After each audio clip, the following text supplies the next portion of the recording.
वाडा शहरातील मुख्य रस्त्यावर बेकायदा फेरीवाले, टपऱ्या आणि हातगाडी विक्रेत्यांनी आपले बस्तान मांडलेले आहे। यामुळे शहरामध्ये मोठ्या प्रमाणात वाहतूक कोंडी होते।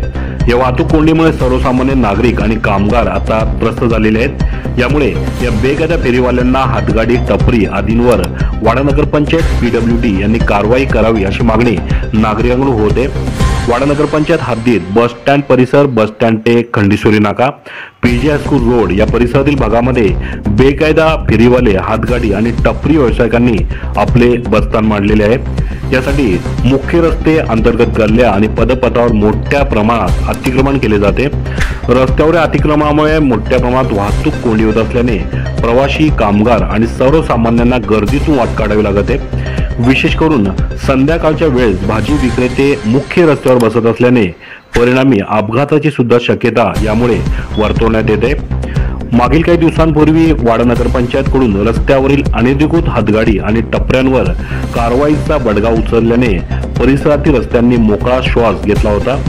झालेल्या कारवाईचे नागरिकांकडून कौतुकही केले जात होते, पण आता पुन्हा जैसे थे परिस्थिती झाल्याने पुन्हा एकदा ठोस कारवाईची मागणी नागरिकांकडून होते।